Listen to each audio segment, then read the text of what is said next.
Let's spend some time discussing the different types of accounts. Regular accounts, tax-qualified accounts, most notably retirement accounts, and annuities. Why? 'Cause you got to put your money somewhere, right? Slide number 2.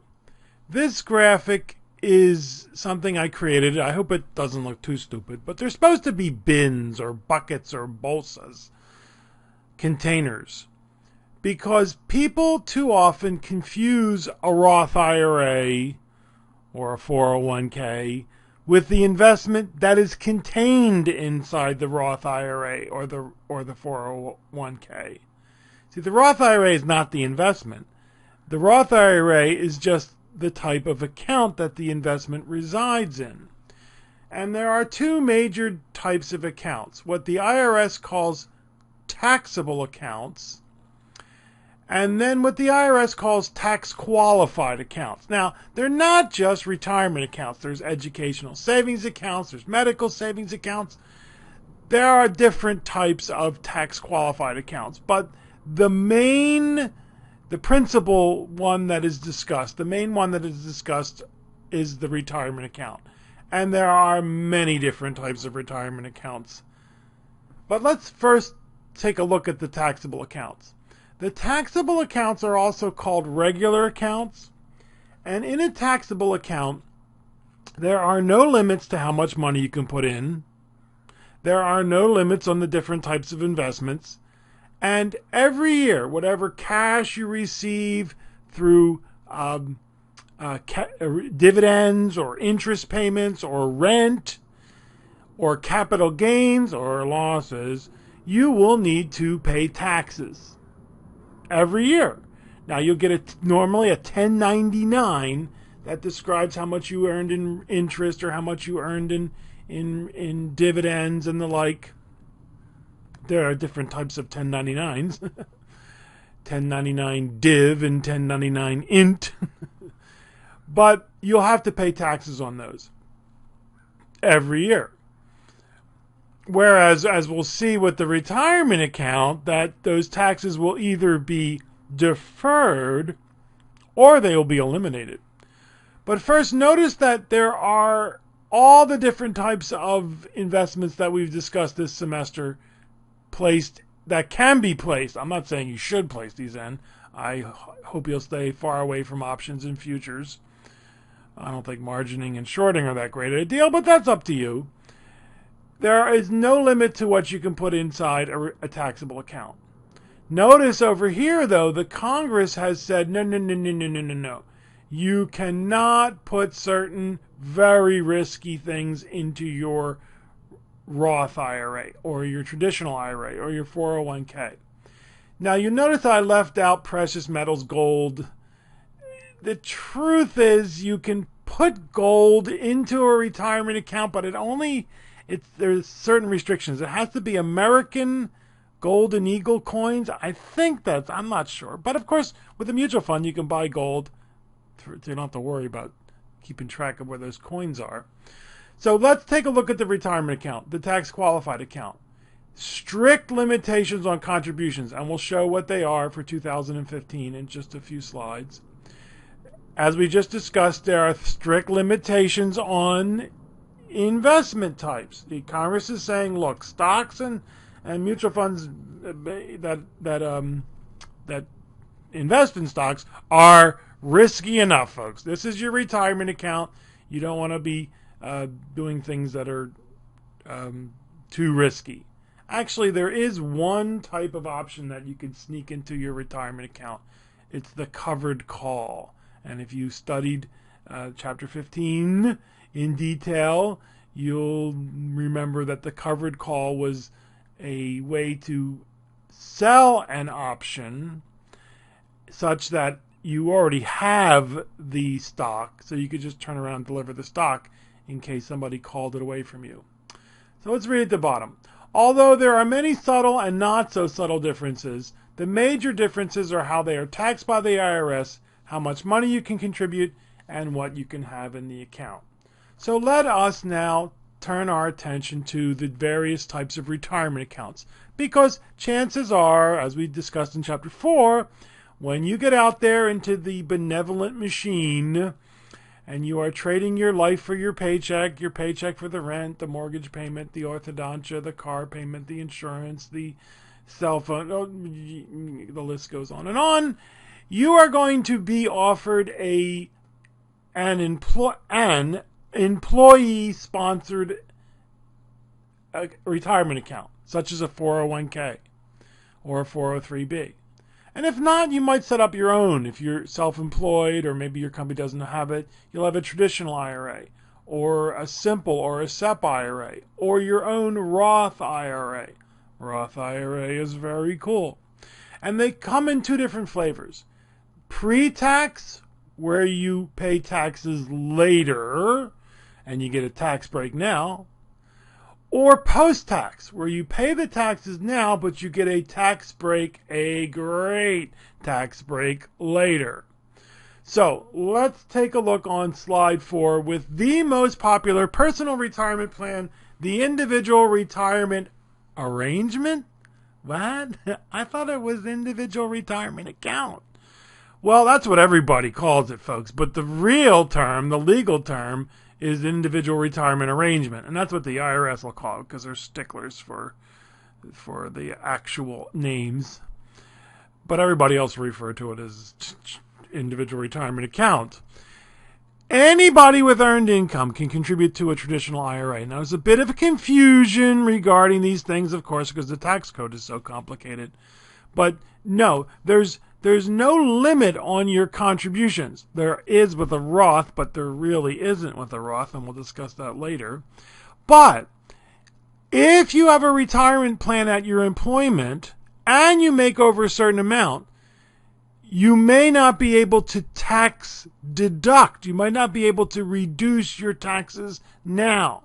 You can still contribute, but they might be what are called after-tax deductions, not pre-tax deductions. And in which case, then you have to keep track of how much was after-tax and how much was pre-tax. Because if you don't, when you go to take it out, the IRS will assume it's all pre-tax. So you got to be careful. You have to keep track of what they call your basis, which I think is a dumb name.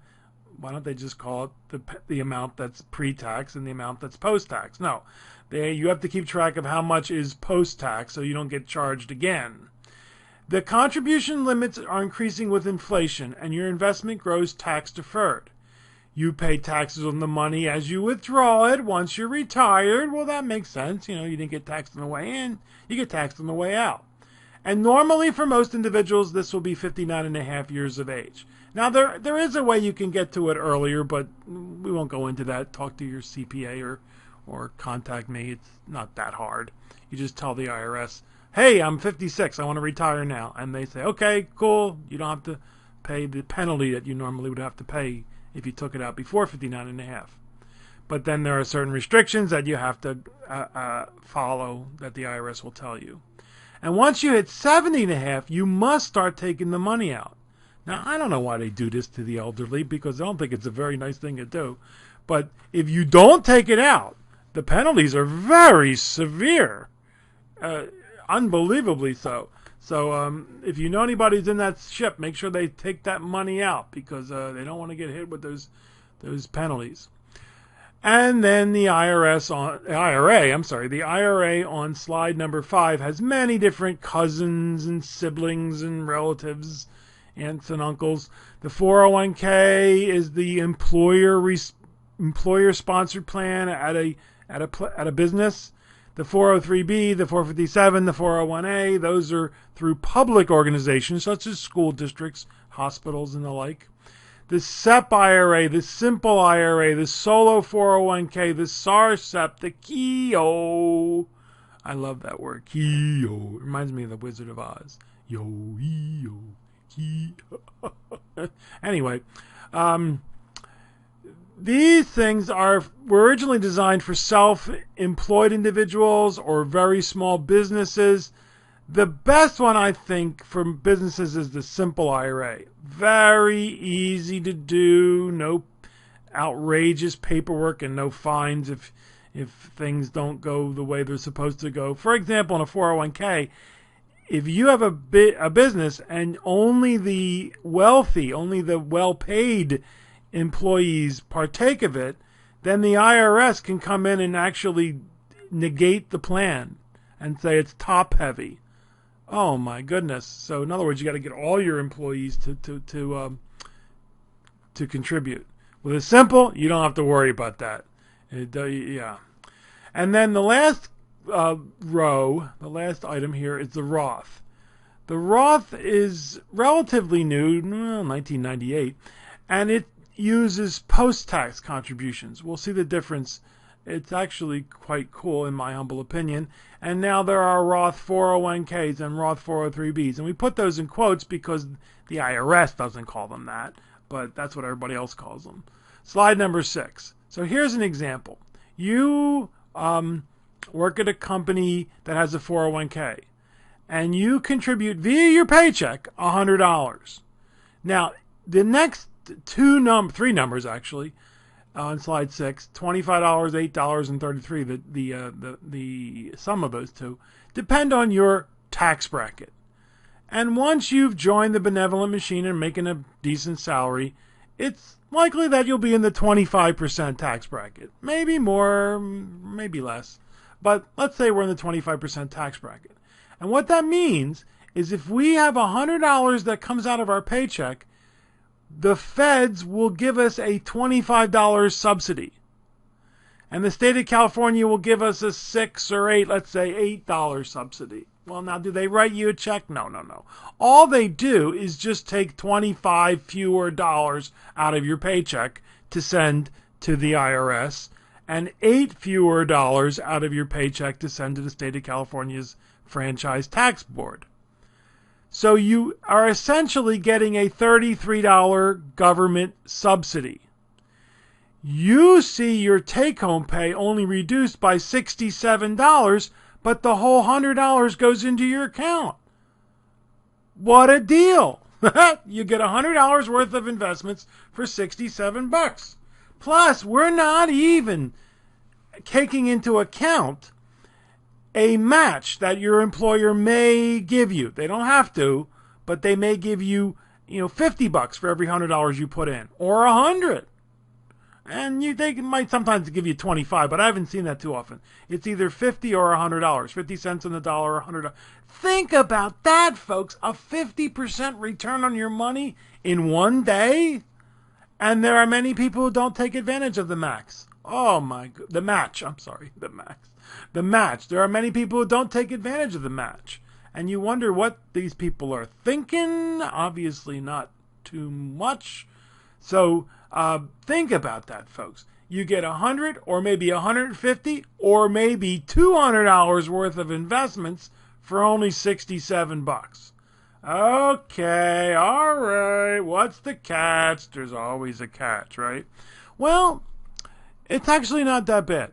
You pay income tax on any amounts withdrawn in retirement. It's tax-deferred. But people in retirement are usually in a lower tax bracket. And if you're not, congratulations. I mean, if you're in retirement and you're taking gobs of money out of your retirement accounts because you are totally loaded, and you could be if you start early, I don't feel so sorry for you. In fact, I wish that upon you. It is my sincerest desire that all my students and my clients and myself have this horrible champagne problem in our elder years. Oh dear, what shall we do? We're taking too much money out of our retirement accounts and paying higher taxes. It's a rough life. And if you withdraw the funds before retirement, they're going to make you pay the tax, the income tax. Well, that makes sense. You didn't pay it on the way in. But they're also going to hit you with a 10% penalty. They don't call it a penalty. The IRS calls it an additional tax. But everybody else calls it a penalty. But there are exceptions. If you're using the money to buy a first-time home buyer for your first home, which means you haven't owned a home within 2 years.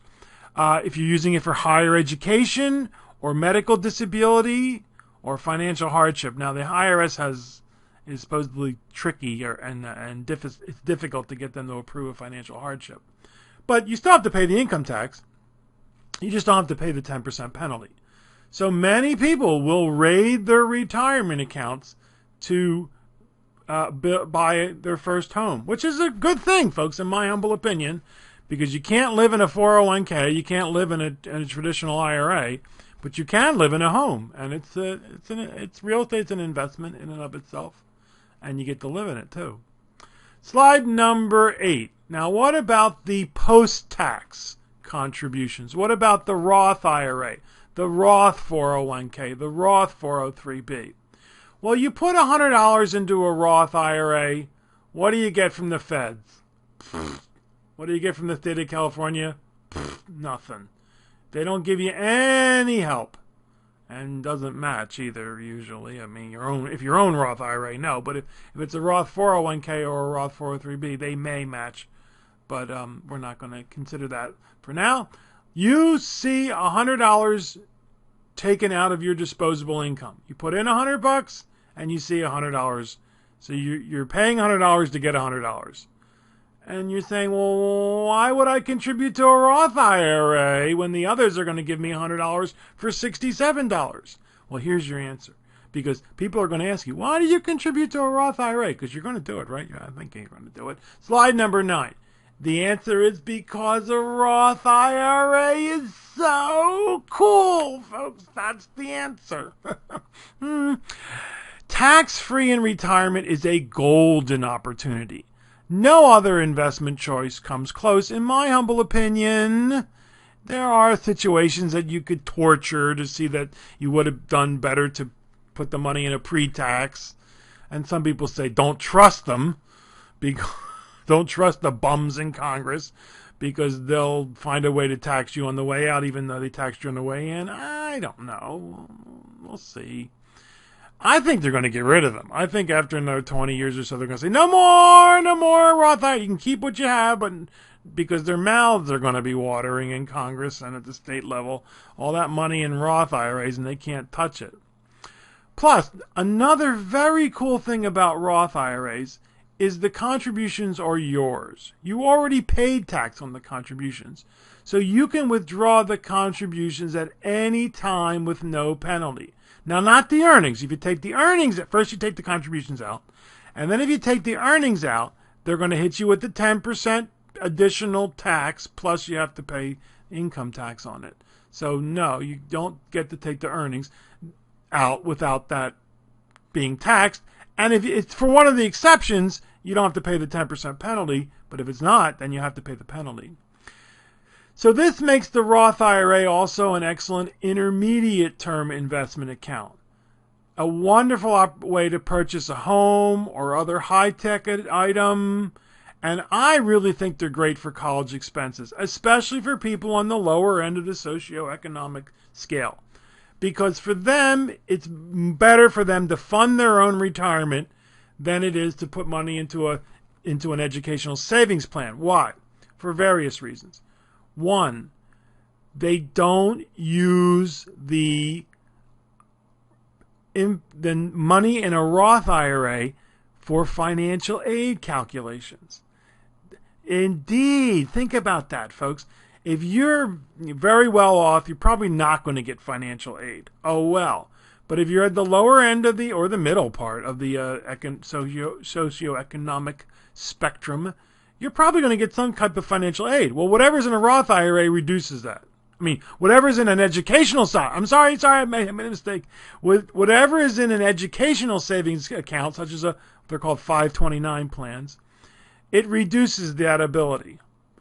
Whereas the Roth, they don't ask you. They didn't ask you what was on the FAFSA form when you when you did the FAFSA form. It's not the FAFSA form. People say FAFSA, but it's FAFSA form. When you filled that out, they didn't ask what was in your 401k. They didn't ask you what's in your Roth IRA. So I think that's cool. Plus, if you use money from a 529 plan, then they take away the ability to use the tax credits, such as the HOPE and the lifelong learning tax credits.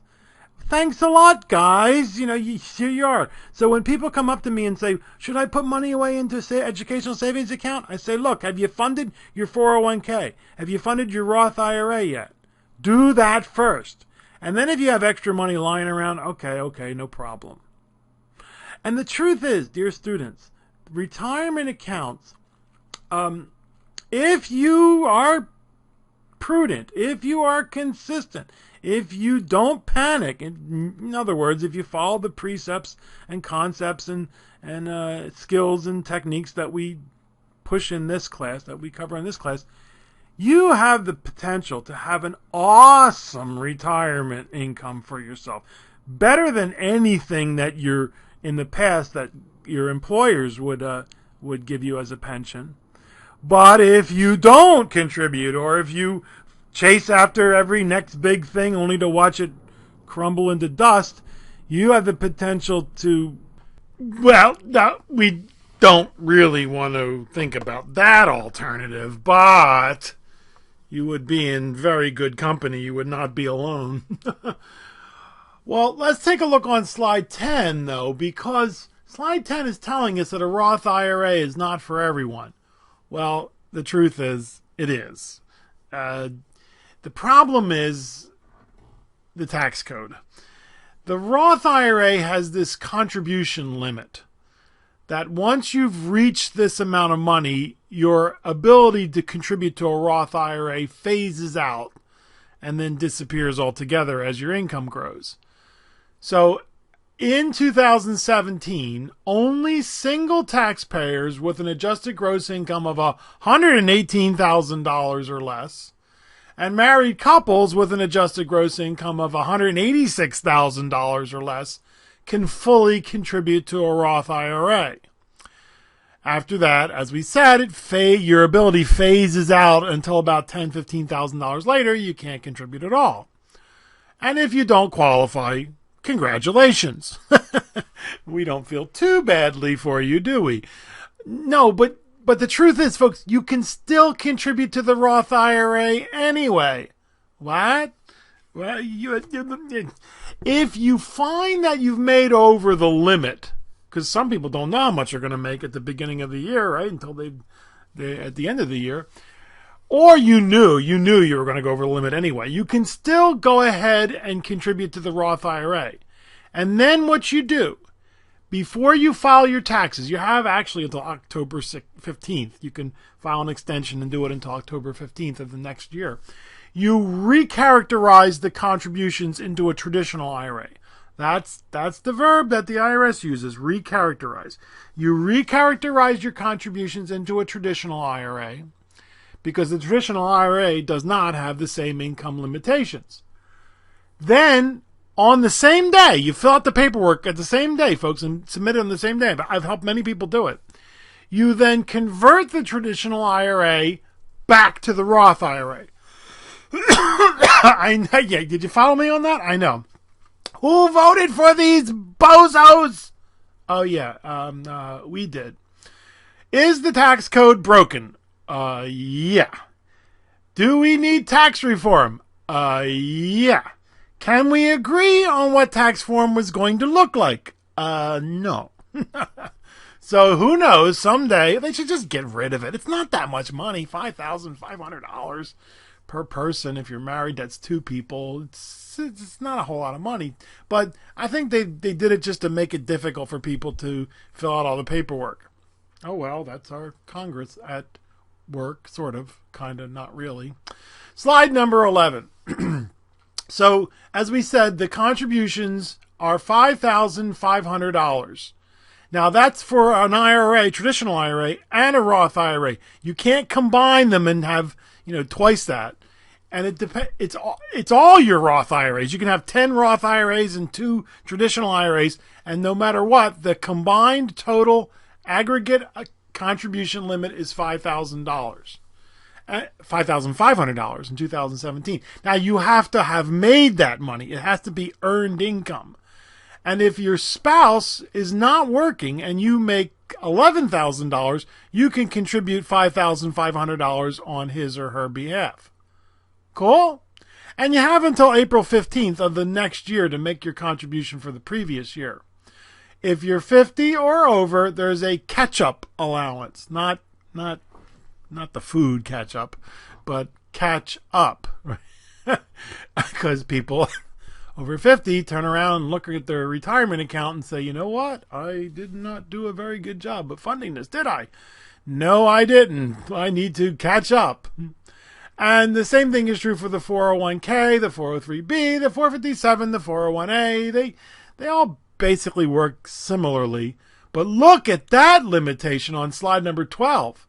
Right, $18,000, which is a lot of money, folks. I mean, most people are not going to put that much money away. But say you're married and you have a decent job and your husband or wife has a decent job.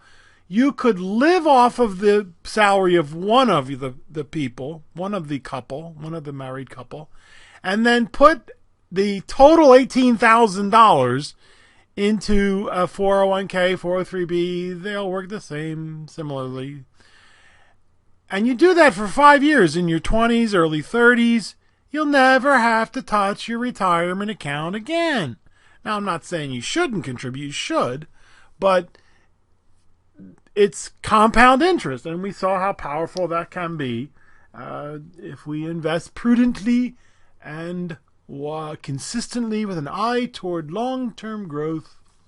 Right, and if you're 50 or over, you get to add an extra $6,000, which how many people are doing that?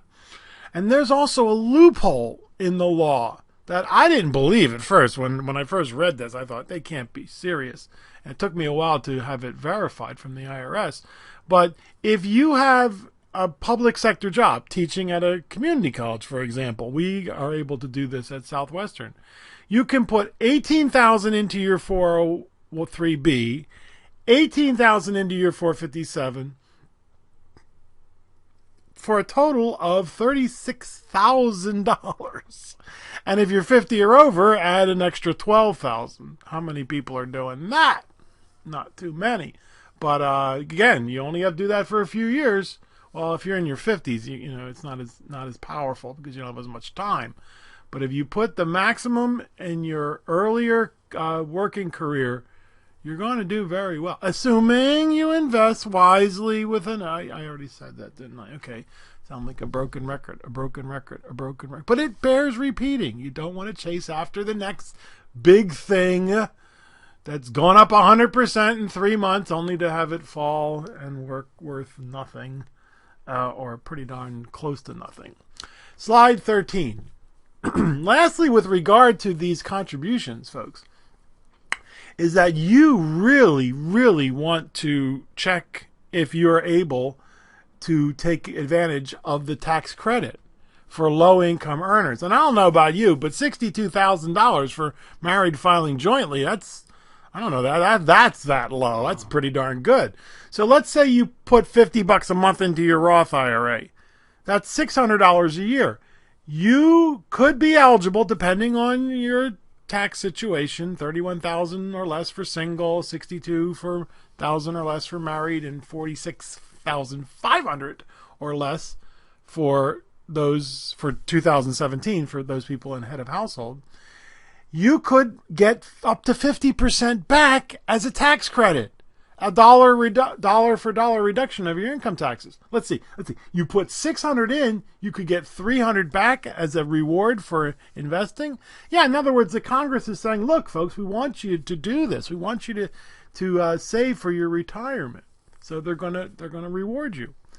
If you do your own taxes, don't forget this. If you have somebody else do them, make sure you remind them that you put away money in a retirement account, and the tax programs, Tax Act, Tax Slayer, Tax this and that, TurboTax, they handle these very well. So very cool, right? There's something good about the tax code. Reward those in the lower income brackets by giving them a tax credit for investing in their retirement account. Very cool. And now, the 401k Roth, the Roth 403b. Well, notice we put quotes around them because that's not what the IRS calls them. They just call them 401ks and 403bs with the ability to put after-tax dollars in. Your employer does not have to offer this option. It's more, more paperwork, more busy work for them. But it's like a Roth IRA in that whatever money you put in when you go to pull it out is now non-taxable. But the problem occurs if your employer matches any of your money, because that's still pre-tax. Plus, if you put pre-tax and post-tax, just like the traditional IRA with the non-deductible contributions, you have to keep track of how much was post-tax and how much was pre-tax. Because if you don't, and you don't, they call it their basis, they call it the basis. If you don't keep track of that, the IRS can come in and say, oh, it's all taxable. Now, this is a great option for those people who don't need the tax break now. That's people at the lower end of the socioeconomic ladder. But I prefer the Roth IRA. It's just cleaner. You don't have to keep track of all that paperwork. However, if your employer matches your contributions and you're in the lower end, then it's a no-brainer. Pick the Roth 401k, pick the Roth 403b, because that match, 50% return, 100% return on your investment in one day, nobody's going to offer you that except your employer. And the reason they do it is because they don't want to have a pension plan anymore. They want you to take care of your own pension. Cool. Slide 15. All right, okay, let's talk about annuities. I hate these things, folks, and there are a lot of people like me who hate them. And then there's a lot of people say, "Oh, you don't understand. They're wonderful. They're fabulous." They're the annuity salesmen. And I could sell them. I could get the huge commissions that annuity salespeople get. In fact, I have a link on the website to show you what kind of things they send you in the mail if you're a life insurance agent trying to get you to sell these things. They'll send you on a 7-day Caribbean cruise. What's an annuity? An annuity is a life insurance product designed to provide a guaranteed income. Now, the most popular is the life income option. For as long as you live, little lady, we'll send you money. Well, the problem is they're not stupid. They know how long you're going to live, and they price the darn things accordingly. The amount you get is based on which of the options you pick, 10 years, 20 years, or 30 years, or the very popular life income option, how much you've contributed, how well your annuity investments have performed over time, and I should say how old you are, too. I should put that in there. And there are basically two flavors. There are more than that, but there's the fixed annuity, which invests mostly in bonds. You don't see that. They do it for you. And then there's the variable annuity, where you get to choose mutual funds inside the annuity. Sounds cool, right? I get to invest in mutual funds. The insurance company is charging you on top of what? Yeah. Okay, slide number 15. Here we are. Let's talk about the advantages and disadvantages. The advantages are that annuities sort of live in both worlds. You can fund them with retirement account dollars, pre-tax dollars, or you can fund them with after-tax dollars. And unlike the 401k, the Roth IRA, there's no limit on your contributions. You could put $200,000 into an annuity, which is why the salespeople love these things, because the commission on that is, woo, that's several boat payments. The interest earned is tax-deferred. Well, okay, you pay taxes on any pre-tax annuity contributions and all tax-deferred earnings as you withdraw them in retirement. And luckily for you, you don't have to worry about the basis. The insurance company takes care of that for you normally. And with other retirement plans, when you retire, you are likely in a lower income tax bracket. So these things sound great. They really sound like the best of both worlds. No income option, no limit on contributions, and yet I get to defer taxes. What's the downside? Very high fees, folks. The fees in these things are just outrageous. Now, if you're a life insurance agent, please show me one with very low fees. I'd love to see it. I love it when they say, this one doesn't have any fees. Wrong. That's a fixed annuity, so they're not legally required to show you what their fees are. unlike the variable annuities, but because they have mutual funds inside them, because of the Investment Company Act of 1940, the Securities and Exchange Commission says you have to show people a prospectus, and you have to show them how much you're charging them. So the mutual fund charges you 1 or 2%, depending on the mutual fund, some less, some more. And then the insurance company charges you another 1.5% up to 3% every year. Cha-ching! Yeah, I don't like these things. And I'd be love if somebody were to show me a really good one that was in the best interest of the clients, and I might even sell it, or I might even buy one. But so far, no. Yeah, never trust an insurance company with your investment, folks. And come on, guys, sue me. Screw me.